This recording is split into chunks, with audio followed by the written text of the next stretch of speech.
پھر بھی یہ شمشیر عالم صاحب اور جناب حفیظ صاحب ان کی زیادہ نوازی ہے کہ انہوں نے مجھے یہ عزت بخشی کہ آپ کے سامنے بنا کے کہتے رہے چلے جملے پیش کریں.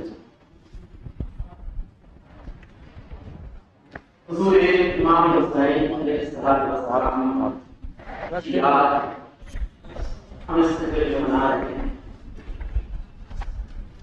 صرف امام حسین کی تمام شہدائے کربلا یتیمان غریبان پریشانی اسیران کربلا تمام ہم خراج عقیدت پیش کرتے ہیں ایسے مسجدوں میں اور اس کا مقصد یہ ہوتا ہے کہ ان ہزاروں خراج عقیدت پیش کر کے حسین علیہ السلام کے نانا محمد رسول اللہ کو راضی کریں اور ان کی رضامندی ہماری بخشش کا ذریعہ ہے. یہی مقصد ہوگا. آج اس دور میں تمام فکر تمام خیالات الگ الگ کے پورے ہندوستان کے مسلمان ایک پلیٹ فارم پر آئے ہیں.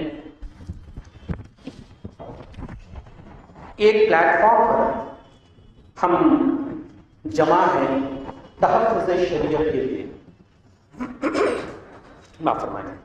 تحفظ شریعت کے لیے ہم ایک پلیٹ فارم پر جمع ہیں اور شریعت کے لیے جان دینے کو تیار ہیں.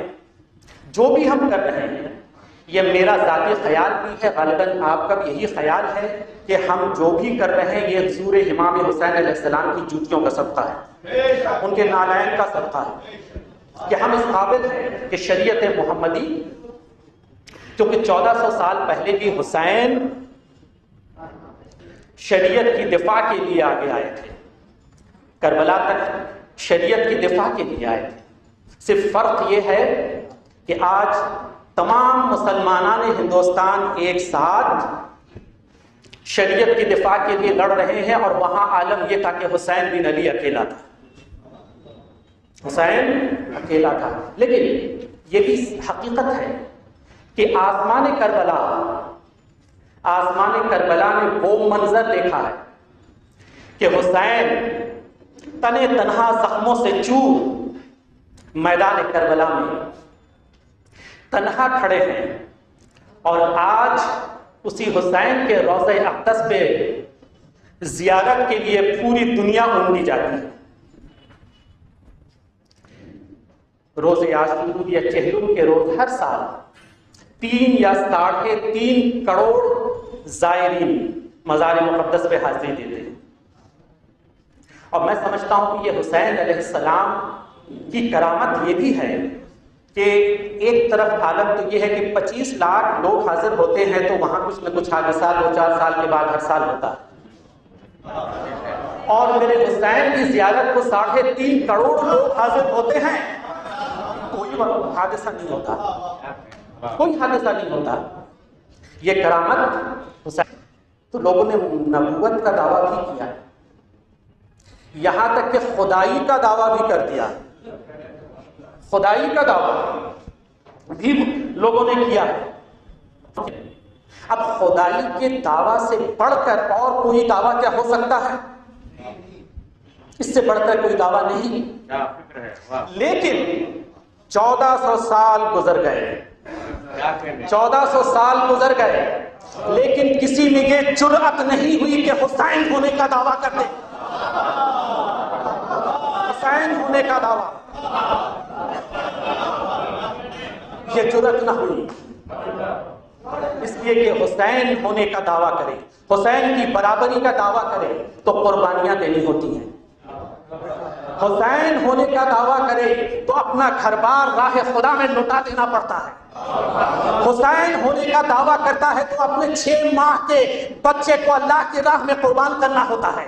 حسین ہونے کا دعویٰ کرتا ہے تو اپنے 18 سال کے شہزادے کو اللہ کی راہ میں قربان کرنا پڑتا ہے اور صبر و تحمل و استقامت کا مظاہرہ کرنا پڑتا ہے.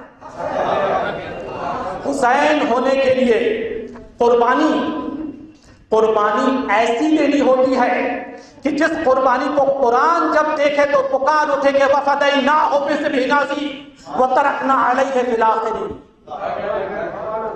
حسین ہونے کے لیے نفس مطمئنہ، نفس راضیہ اور نفس مرضیہ کا حامل ایسا ہونا ہوگا کہ جب وقت شہادت آئے، جب شہادت کا وقت آئے تو جبریل تڑپ جائے اور آواز دے یا ایتھا النفس المطمئنہ ترجعی الی ربک راضیۃ مرضیہ۔ یہ حسین ہے، یہ حسین ہے، حسین بن علی کی عظمت یہ ہے۔ حسین علیہ السلام، آج بالکل بنیادی باتیں میں پیش کروں گا، اہل بیت اطہار کے سلسلے سے بالکل بنیادی باتیں کچھ۔ ہم جب حسین علیہ السلام کی زندگی کو دیکھتے ہیں، ان کے بچپن کو دیکھتے ہیں، یہاں تک کہ امام عالی مقام کا جو اسم گرامی ہے، جو نام ہے، یہ نام حسین اور حسن، یہ دونوں نام ان دونوں حضرات سے پہلے کسی کا نہیں تھا۔ محمد نام بھی کسی کا نہیں تھا۔ عرب، سرزمین عرب میں نہ کوئی محمد نام کا حضور سے پہلے ہوا، نہ کوئی حسن و حسین امامین سے پہلے ہوا، کوئی نہ ہوا۔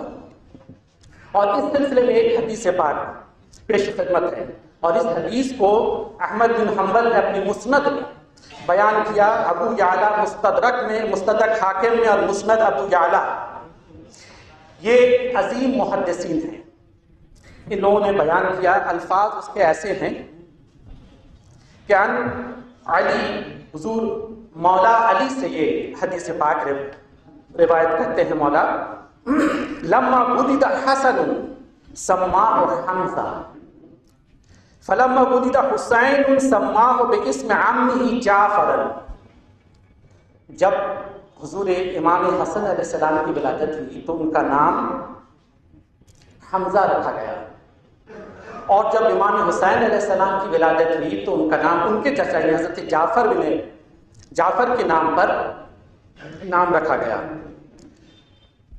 اور مولا فرماتے ہیں کہ فدعانی رسول اللہ صلی اللہ علیہ وسلم وقال، حضور نے مجھے بلایا اور مجھ سے کہا کہ انی امرت ان اغیر اسم حازین فقلت اللہ ورسولہ اعلم فسماہما حسنا وحسین۔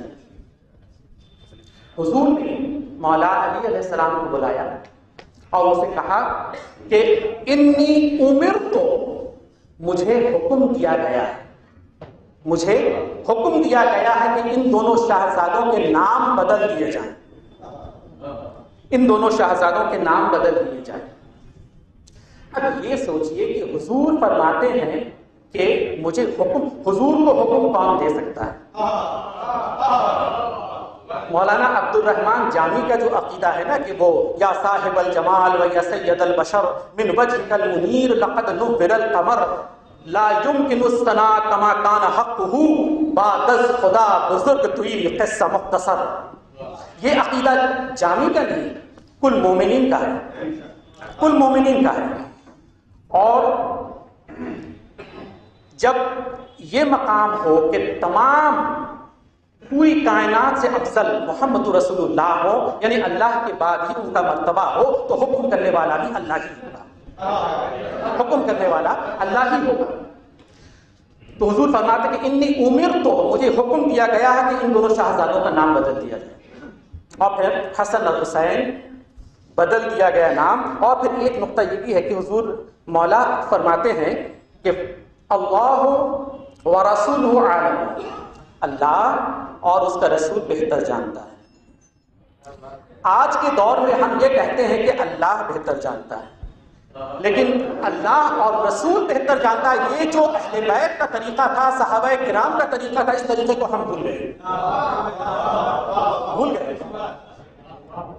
اس طرح سے یہ جو نام ہے، یہ نام در حقیقت اللہ نے اپنے پاس رکھا۔ حسین کا نام اللہ نے جنت میں ہو یا جہاں بھی اللہ اپنے پاس رکھا، اور جب وقت آیا، جب ولادت ہوئی تو اس نام کو نیچے بھیج دیا گیا۔ یہ نام جو ہے یہ بذریعہ وحی حسین کا نام آیا، بذریعہ وحی حسین کا نام آیا۔ ایک اور حدیث پاک، اب یہ چونکہ ان حدیثوں کو میں آج بیان کرنا چاہتا ہوں کہ ہر قسم کے لوگ یہاں ہیں، اور جو سب لوگ جانتے ہیں جن واقعات کو، انہیں کو میں بیان کرنا چاہ رہا ہوں آج، کیونکہ ان کو لطف بھی آئے، سمجھ میں بھی آئے بات۔ یہ حضور امام حسین، حضور امام حسن علیہ السلام، یہ لوگ اپنے نانا جان کے پشت مبارک پر کھیلتے تھے، سب لوگ جانتے ہیں، پشت مبارک، اور حالت نماز میں پشت مبارک پہ ہوتے تھے۔ یہ جو ایک حدیث پاک ہے کہ سنن نسائی، مسند احمد بن حنبل، ابن شیبہ نے اپنے مصنف میں، المعجم الکبیر میں، طبرانی نے اس کو بتایا، اور یہ جو حدیث پاک ہے وہ ہے عبداللہ بن شداد سے روایت ہے، عبداللہ بن مسعود سے بھی روایت ہے یہی حدیث۔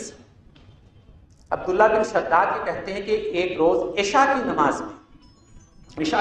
میں حضور تشریف لائے، اور حضور کے ساتھ عبداللہ بن شداد کی جو روایت ہے اس میں یہ فرماتے کہ دونوں شہزادوں میں سے کوئی ایک شہزادہ حضور کے ساتھ تھے، اور عبداللہ بن مسعود کی جو روایت ہے اس میں دونوں شہزادوں کے نام ہیں، یہ فرق ہے۔ تشریف لائے اور حضور نے شہزادے کو بٹھا دیا، اور انہوں نے نماز شروع کر دی،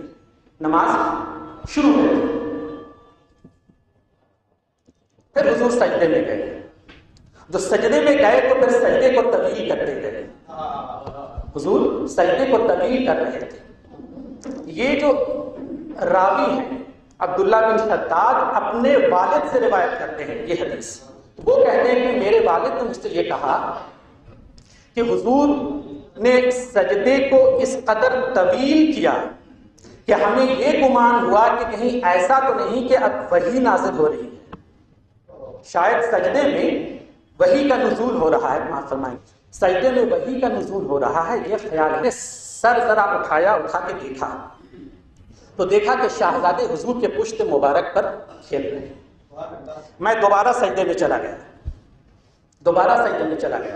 اور حضور نے بہت طویل سجدہ کیا۔ پھر جب نماز ختم ہوئی تو ہم لوگوں نے حضور سے عرض کیا کہ مولا کیا معاملہ تھا، سجدہ اتنا طویل کیوں ہوا؟ فرمانے لگے کہ میرا بیٹا میرے پشت پر کھیل رہا تھا، مجھے اچھا نہیں لگا کہ میں اٹھ جاؤں اور وہ گر جائے، میں نے اس سجدے کو طویل اس لیے کیا کہ وہ اپنی مرضی سے، اپنے ارادے سے جب اٹھ کے چلا جائے گا تو میں سجدے سے سر اٹھاؤں گا۔ یہ تو ایک واقعہ ہے، سب لوگ جانتے ہیں، معلوم ہے سب کو۔ کچھ اور روایت بھی اس میں ہیں، روایات کہ حضور نے جو سجدے کو طویل کیا تو صحابہ کرام نے جو تسبیح پڑھی سجدے میں کتنی بار ہے۔ کچھ روایات ہیں جس میں یہ آتا ہے کہ حضور نے 72 مرتبہ تسبیح کی، سبحان ربی الاعلی، 72 مرتبہ تسبیح کیا۔ تو حضور 72 بار سجدے کو طویل کر کے حالت سجدے میں تسبیح کر رہے ہیں، اور میرا حسین ایک ایک تسبیح کا بدلہ کربلا میں دیتا ہے۔ 72 تسبیح کے بدلے 72 جانے نانا کے لیے قربان کر دیا۔ نانا ناتی کے لیے، نواسے کے لیے سجدہ تو اٹھا، سجدے سے سر نہ اٹھا رہے تھے، اور نواسے نے نانا کے لیے سجدے میں جان دی، سجدے میں شہادت۔ یہ تو ایک ہے، حضور سجدے میں ہیں اور نواسا پشت مبارک پر کھیل رہے ہیں، سجدے کو طویل کر رہے ہیں۔ اب ایک بات یہ ہے، شریعت اور سنت کیا ہے؟ سنت قول الرسول، فعل الرسول و تقریر الرسول، یہ ہے سنت۔ اور حضور نے جو کچھ فرما دیا وہ سنت، حضور نے جو کچھ کرا، جو عمل حضور نے کیا یہ سنت ہے۔ اور جو کچھ قرار پایا، تقرر، افرمیشن، حضور نے افرم کیا، کسی اور نے کیا لیکن حضور نے اسے منع نہیں کیا، حضور نے دیکھ لیا۔ اب حضور جس کو دیکھ لیتے ہیں وہ بھی سنت ہے، اور شریعت قرآن اور سنت دونوں کو لے کر شریعت بنتی ہے، قرآن اور سنت ہی تو شریعت ہے۔ تو حضور کا عمل وہ شریعت ہے، حضور جو کچھ فرما دیں وہ شریعت ہے، وہ قانون ہے۔ حضور نے جس کا افرمیشن دے دیا وہ شریعت ہے۔ حضور نے نظر چشمان مقدس سے دیکھ لیا تو وہ بھی شریعت ہے، تو حضور کا کرنا ہی شریعت ہے۔ اب یہ دیکھیے کہ ہم مسلمان آپس میں اکثر بحث و مباحثہ بھی کرتے ہیں، الگ الگ فکر کے ہم لوگ ہوتے ہیں۔ اس بات پہ ہم بحث و مباحثہ کرتے ہیں کہ نماز کے اندر، حالت نماز میں حضور کا خیال آنا چاہیے یا نہ چاہیے، اس پر ہم بحث و مباحثہ کرتے ہیں۔ لیکن اس واقعے کو جب ہم دیکھتے ہیں، کیا دیکھتے ہیں کہ حضور سجدہ اقدس، حضور کے سر اقدس سجدے میں ہے، عبادت اللہ کی کر رہے ہیں، 72 مرتبہ تسبیح اللہ کی کر رہے ہیں، اللہ کی کر رہے ہیں۔ اور حال تو یہ ہے کہ خود فرماتے ہیں کہ جب عبادت میں جاؤ، جب نماز، حدیث جبریل یاد کرا دو کہ جب سجدے میں جاؤ، جب نماز میں جاؤ تو یہ تصور کرو کہ تم اللہ کو دیکھ رہے ہو، اور اگر یہ ممکن نہ ہو تو پھر یہ تصور کرو کہ اللہ تمہیں دیکھ رہا ہے۔ یہ تو ہونا چاہیے کہ بالکل خشوع و خضوع کا یہ عالم ہونا چاہیے کہ محمد اپنی نماز میں کھو جائے، حضور صلی اللہ علیہ وسلم نماز میں کھو جائیں۔ مقصد تو یہ ہونا تو یہ چاہیے تھا، لیکن حضور سجدے کو طویل کر رہے ہیں، سجدے کو طویل کر رہے ہیں، سجدے کو طویل کرتے جا رہے ہیں، ورد تو کر رہے ہیں، اللہ کی عبادت کر رہے ہیں، لیکن خیال کس کا ہے؟ کس خیال سے وہ نہیں رہے ہیں؟ حسین کا خیال ہے، حسن کا خیال ہے، خیال تو حسن و حسین کا ہے، اور نماز تو اللہ کی عبادت ہے۔ یہ جو واقعہ ہے صرف یہ دکھانا شاید حضور کو منظور نہ تھا کہ صرف اتنا سمجھ لے لوگ کہ حسین کو محمد کتنا پیار کرتا ہے، یہ نہیں، بلکہ یہ عالم یہ دیکھ لے کہ محمد رسول اللہ سنت قائم کرتا ہے کہ تم میرے خیال نماز میں میرا خیال آنے کی بات کرتے ہو، اور میں یہ سنت قائم کرتا ہوں کہ حسین کا خیال نماز میں آئے، تو سمجھ لینا کہ سنت مصطفی ہے۔ سنت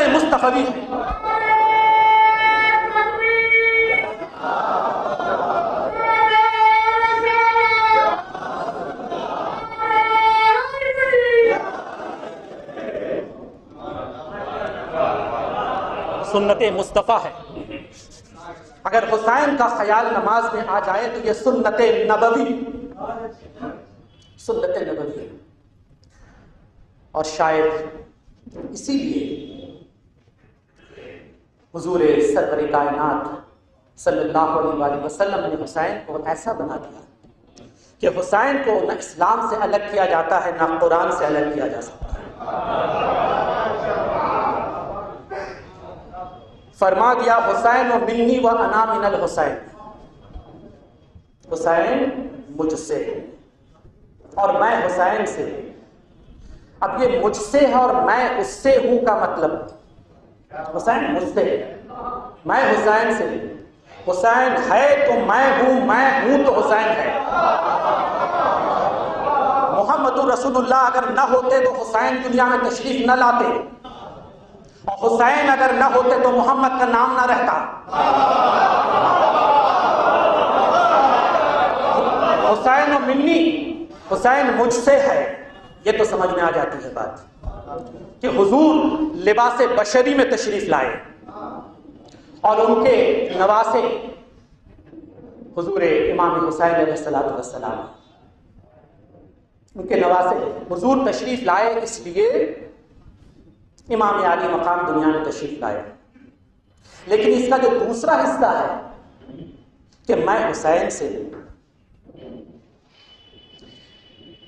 حضور امام حسین علیہ السلام کی ولادت جس روز ہوئی اس روز سے لے کر 61 ہجری 10 محرم کی صبح تک یا شہادت سے پہلے تک امام حسین کی ولادت سے لے کر شہادت کی صبح تک حدیث پاک کا یہ حصہ تھا کہ حسین و منی، حسین مجھ سے ہے۔ جب شہادت ہو گئی، محمد کا نام زندہ ہو گیا، تو قیامت تک میں حسین سے ہوں، انا من الحسین، قیامت تک انا من الحسین۔ محمد سے حسین تو 61 ہجری تک تھا، لیکن 61 ہجری سے رہتی دنیا تک حسین کے لیے محمد رہے گا، حسین کے لیے محمد رہے گا۔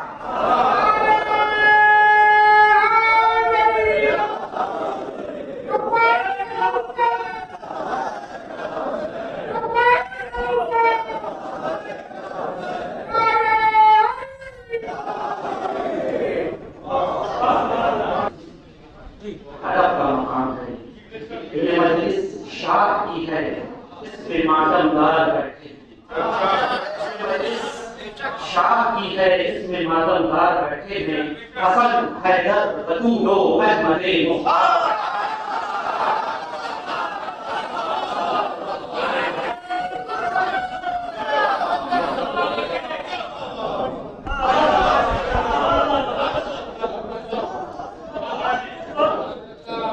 بہرحال ہم اس عظیم حسین کا ذکر، ان کے مناقب میں چند جملے پیش کرنے کی سعادت حاصل کر رہے ہیں، اور وہ حسین جس کو اللہ نے پاک کیا ہے، اللہ نے حسین کو پاک کیا ہے، اس کی طہارت کا کیا کہنا ہے؟ سورہ الاحزاب کی آیت نمبر 33 اس میں فرمایا گیا کہ انما یرید اللہ لیذھب عنکم الرجس اہل البیت ویطہرکم تطہیرا، کہ اے اہل بیت رسول، اللہ یہ چاہتا ہے کہ آپ سے ہر نجاست، ہر آلودگی کو، ہر ناپسندیدہ شے کو، ہر گناہ کو دور فرما دیں۔ ایک حدیث پاک میں، ویسے تو اور بھی بہت سارے ہیں لیکن میں بس مختصراً، وقت بھی کم ہے،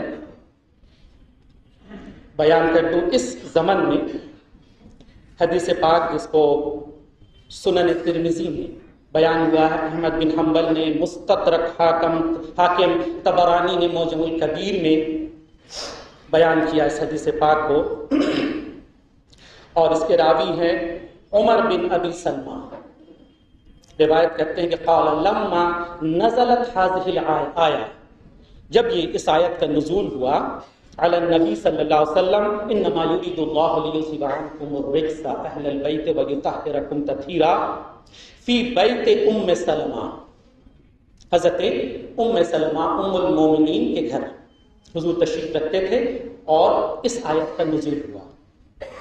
فدعا فاطمہ وحسنا وحسینا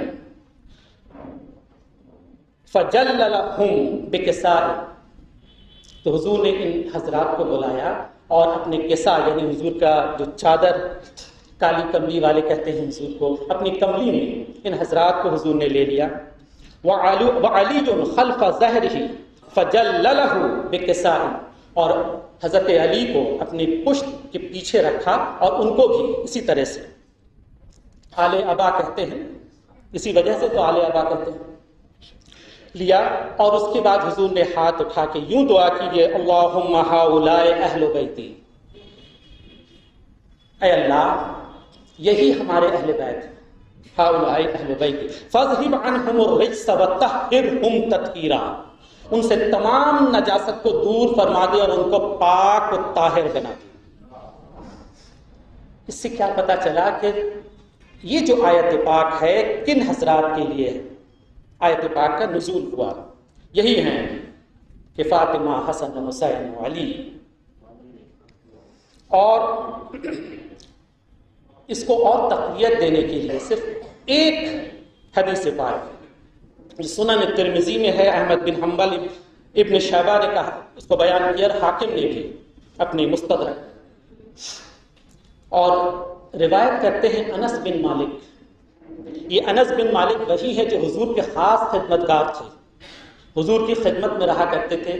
رات کو جب حضور عبادت میں ہوتے تھے، جب پانی کا درکار ہوتا تھا یا جو بھی ہوتا تھا، حضور کی خدمت میں ہی رہتے تھے. یہ خاص خادم تھے.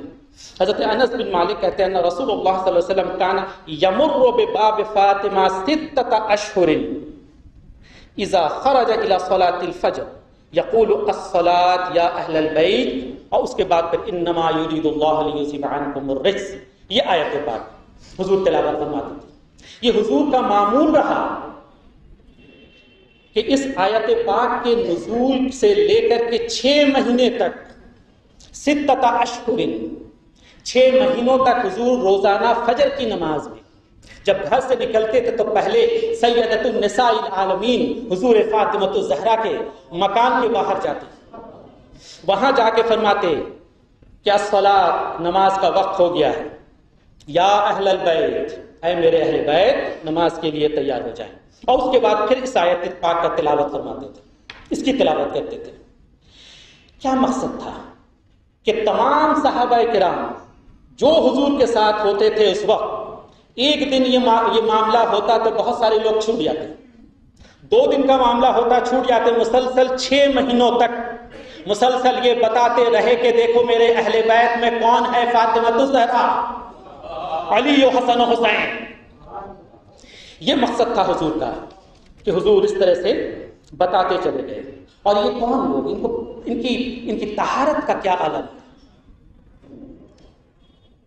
پاک تو قادر مطلق کر رہا ہے، خالق کائنات کر رہا ہے، اور جب وہ پاک کرے گا تو اپنے پورے کمال کے ساتھ پاک کرے گا، پورے کمال کے ساتھ، کمال جلالت سے وہ پاک کرے گا.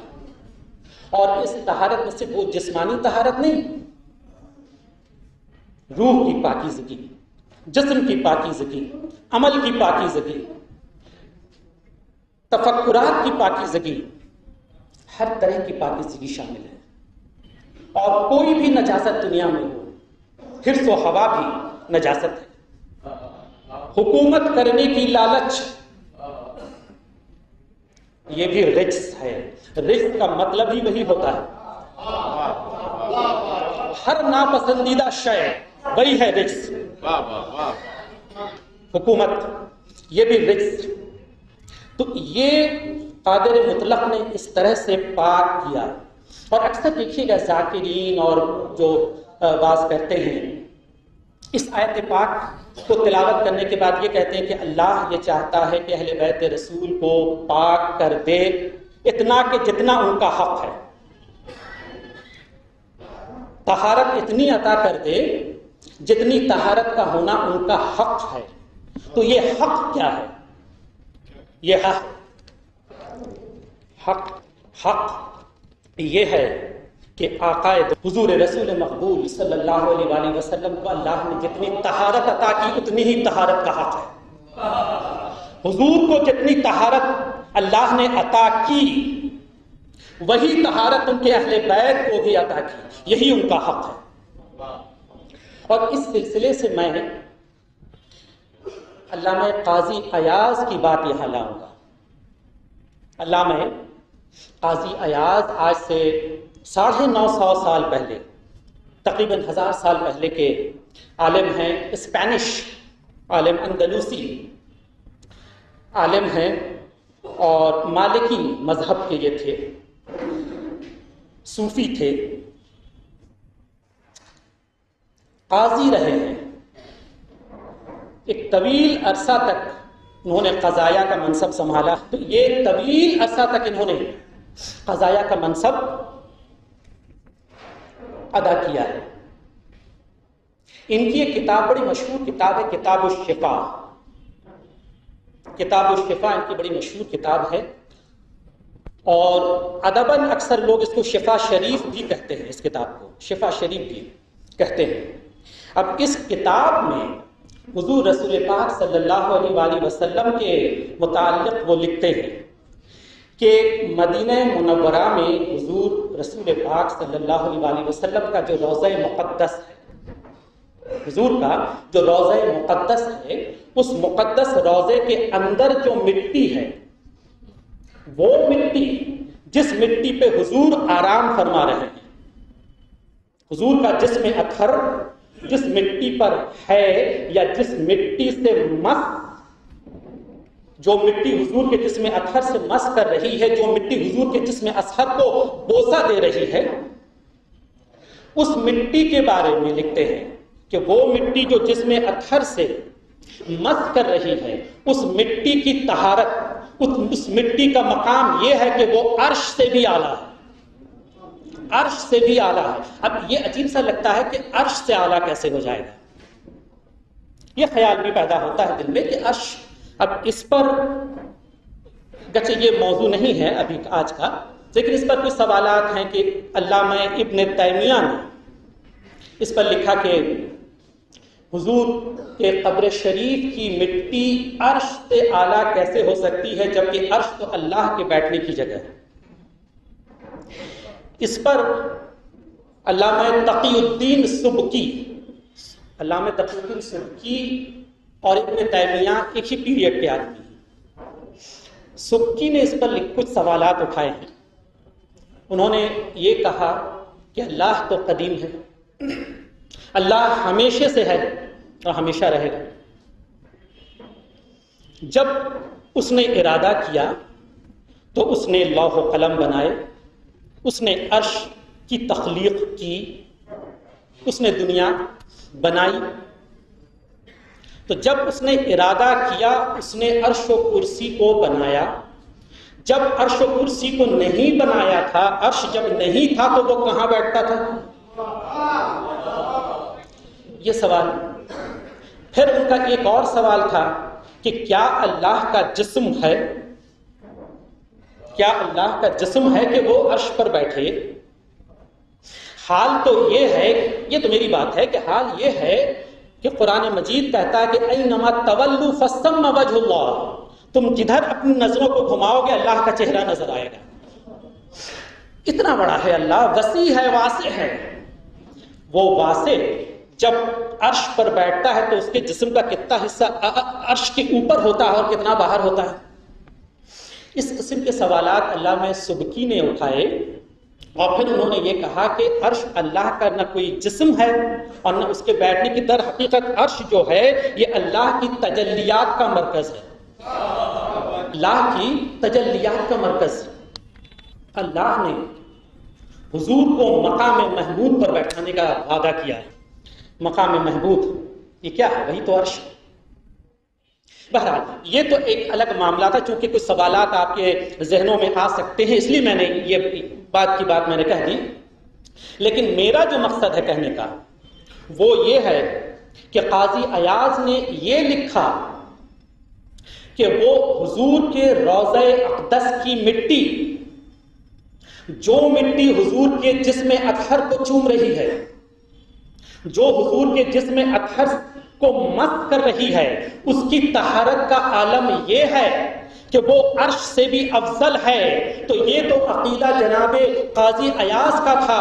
اب مرہون الارشاد القادری کا عقیدہ سنیے کہ اگر وہ مٹی جو جسم اطہر کو مس کرے وہ عرش سے اعلیٰ ہو تو حضور نے جو فرمایا فاطمہ بدعۃ منی،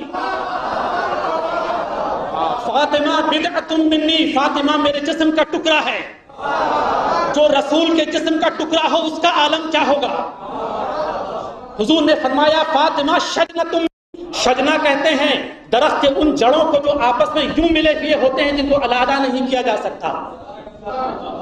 شجنا وہ ہوتا ہے، وہ جڑیں ہوتی ہیں جن کو علیحدہ نہیں کیا جا سکتا۔ تو فرمایا کہ فاطمہ بدعۃ منی، فاطمہ شجنۃ منی، اور پھر مولا علی کے لیے فرمایا کہ لحم کا لحمی و دم کا دمی، تمہارا گوشت میرا گوشت ہے، علی تمہارا جسم میرا جسم ہے، تمہارا خون میرا خون ہے۔ تو یہ بتائیے کہ علی کا مقام کیا ہوگا، فاطمہ الزہرا صلوات اللہ علیہا کا مقام کیا ہوگا؟ مقام کیا ہوگا؟ اگر ہم قاضی ایاز کی بات کو تسلیم کر لیتے ہیں تو پھر یہ مقام کہاں جاتا ہے؟ تو پھر کہاں جاتا ہے؟ مجھے 40 منٹ کا وقت دیا گیا تھا اور اللہ کے فضل سے پورے 40 منٹ ہو گئے. یہ بھی میرے امام کا کرم ہے شاید، میرے امام کا کرم ہے شاید. اور ہمیں بڑی خوشی ہے کہ جناب شمشیر عالم صاحب اور پورے جتنے بھی اس کمیٹی میں ہیں یہاں پر مسلم انسٹیٹیوٹ میں، یہ ایک بہت ہی خوبصورت محفل انہوں نے سجائی ہے. حضور رسول پاک صلی اللہ علیہ وآلہ وسلم اور ان کے اہل بیت کے مناقب بیان کرنے کا موقع عطا کیا ہے ہمیں. یہ ہم شکر گزار ہیں اور یہ چلتا رہے گا انشاءاللہ، چلتا رہے گا. میرے دادا حضور خانقاہ شریف قادریہ کے صاحب سجادہ سلسلہ قادریہ کے بزرگ کے کامل حضرت سید شاہ ارشاد علی القادری، ان کا ایک شعر ہے کہ تا حشر کم نہ ہوگا یہ نعرہ حسین کا، تا حشر کم نہ ہوگا یہ نعرہ حسین کا، اور نوحہ خاں جہاں میں رہے گا حسین کا، اور نوحہ خاں جہاں میں رہے گا حسین کا. چاہے ہم رہیں یا نہ رہیں حسین زندہ رہے گا، حسین زندہ رہے گا. اور میرے شفیق استاد جناب اعزاز افضل، پروفیسر اعزاز افضل کا وہ شعر بڑا مشہور شعر ہے کہ زندگی تیرے سہارے کی ضرورت کیا ہے، زندگی تیرے سہارے کی ضرورت کیا ہے، کربلا والوں کو جینے کی ادا آتی ہے، کربلا والوں کو جینے کی ادا آتی ہے. وما علینا الا البلاغ.